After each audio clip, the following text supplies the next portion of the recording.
Welcome to the forum at Holy Communion. My name's Mike. I am the rector of the church. We're glad to have you with us as we continue our series on housing and homelessness. This week, we're going to hear from an organization that specifically focuses on veterans' homelessness. Many of you might know that for a very long time, an embarrassing long time in our country, veterans were more likely than the average citizen to experience homelessness. And many veterans made up some of the population of the homeless that are the most difficult to house. Really starting in about 2011, a group of agencies came together to really pursue the end of veteran homelessness. And the VA, along with Housing and Urban Development and states like Missouri, really took a housing first approach to housing our veterans. And we owe something to our veterans. And you'll see and hear several times in this video the idea that really no veteran should be homeless. But what we've learned from the programs that have housed veterans, that have put housing first, saying you don't have to show up clean and sober, you don't have to show up with your life all together. Frankly, having housing helps you make those next steps. What we've seen from the programs that have been successful at significantly curbing veteran homelessness is that there is a solution to homelessness. It's housing. So we're excited to present this video from a partner organization here in Missouri that is working to end homelessness among our veteran population. And our own house, the Gannon House, is currently working with a Missouri program through the St. Patrick Center to house a homeless veteran family. So you'll see two things in this video. You'll hear from a number of folks from the organization that are talking about veteran homelessness and the particular experiences of veterans. You'll also see tiny homes. These are a kind of fun moment in the work of providing housing. Basically, the village that's been created in Kansas City is a bunch of teeny tiny homes. But you'll notice and you'll hear a number of the recently rehoused citizens saying how meaningful it is to move into a community where there's pride, a community where there's shared experience, but a community where people can take pride as well in the place that they're living. So I hope you enjoy this presentation, and I hope you'll join us on Sunday, January 24th at about 11:30 a.m. If you go to holycommunion.net, follow our links for virtual coffee hour. We'd be happy to talk with you about veteran homelessness and introduce you to our partners from the video.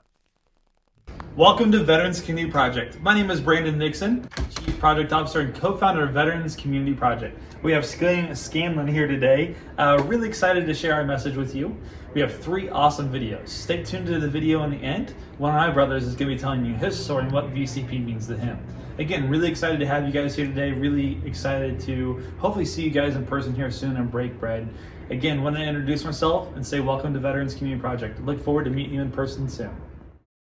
Veterans Community Project was founded by a handful of veterans all in the Kansas City area, and we got together and said to ourselves, if we could do whatever we wanted to serve the veteran population better, what would we do? We're going to serve veterans better and in a way that nobody else has.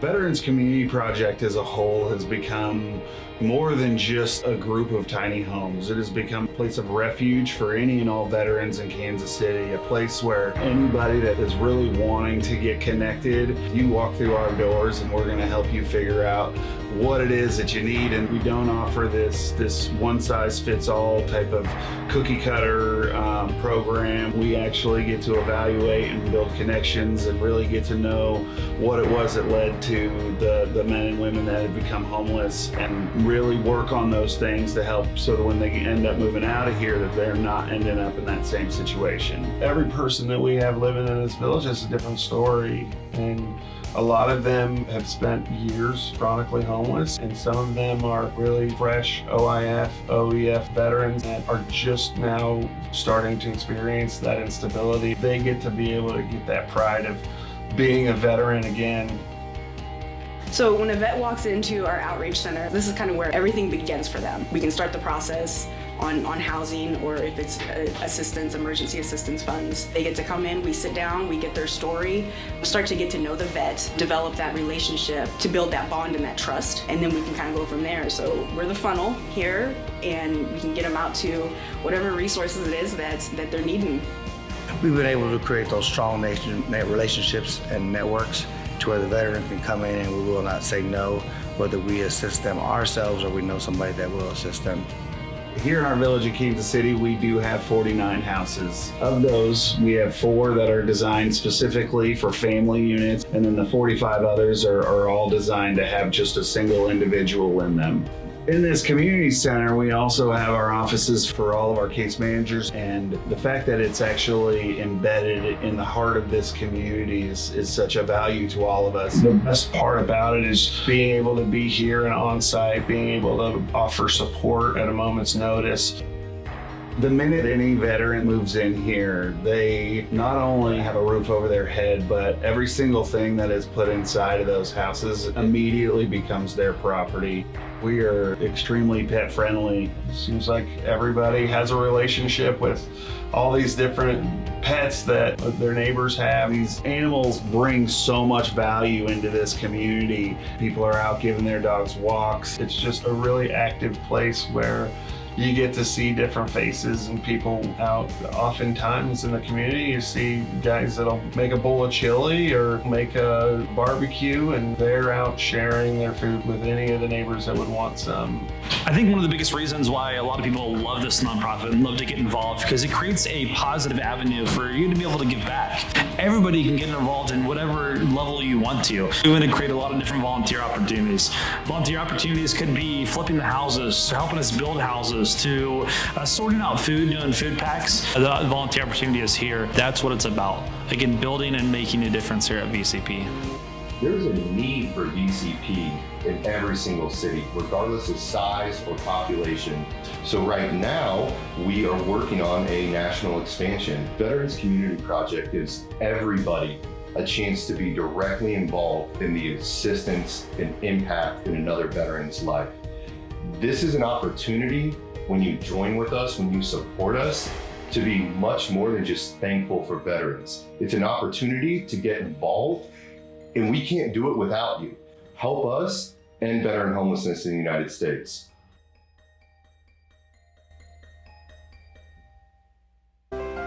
Welcome to Veterans Community Project. VCP was founded by combat veterans in Kansas City with one goal in mind: to end veteran homelessness, not only in Kansas City, but nationwide.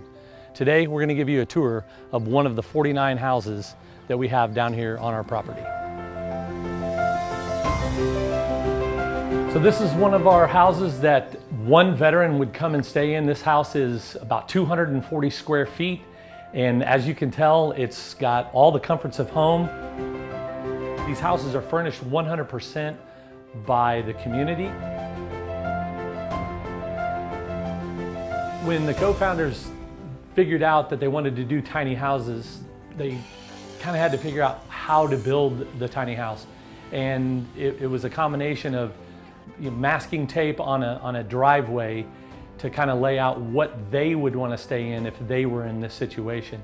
The bed placement is one of the things that was a critical component.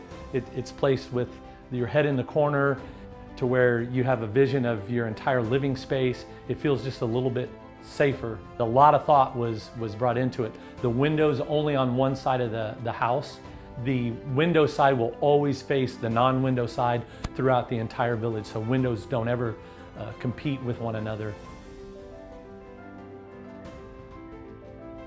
The co-founders, when they were laying the design out, again, they wanted something that they would be able to utilize. As you can see, we've got a pretty full-size bathroom where there's plenty of space to come in.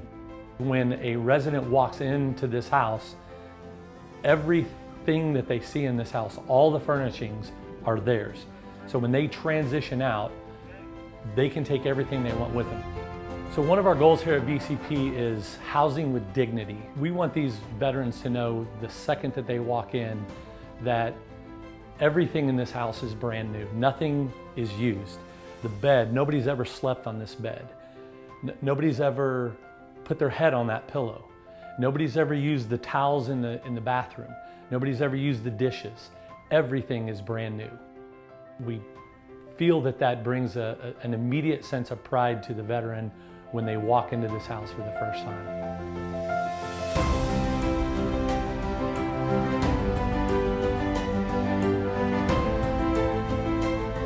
Veterans Community Project is a housing first option, which means we get veterans into a house first, get them comfortable, get them acclimated to their surroundings, and then our case managers really go to work on the underlying causes that created the homelessness in the first place to get these individuals back to being permanent housing ready.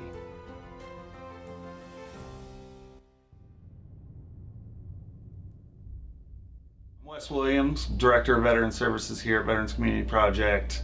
Prior to that, Navy Corpsman, combat medic, worked with the Marine Corps and with the Navy while I was in. And this is? I'm Chris Perry, Marine Corps 8 years. I'm a veteran resident here at VCP. I remember so clearly in the interview process, you telling me, I just need a chance. And you kept telling me over and over again that like you were ready for a change in your life. Man, when I got out and I started hitting all those bumps in the road, man, I was afraid to tell anybody I was in the military. Mm-hmm. I missed it. I was upset about not still being in, and so I kind of drifted away from what I used to take honor in. Mm-hmm. And when I came in and you guys gave me that bus pass and it had that Marine Corps logo on it, that was the first time since I've been out that I had anything Marine Corps related with my picture beside it. And then since then, it's just, you know, I'm just like getting that pride back that I used to have. And that's a big thing for me, man. I got my little veterans identification card. Mm-hmm. Even the flag out in my front yard, man, it's like, yeah, Marine Corps. That's right, hoorah.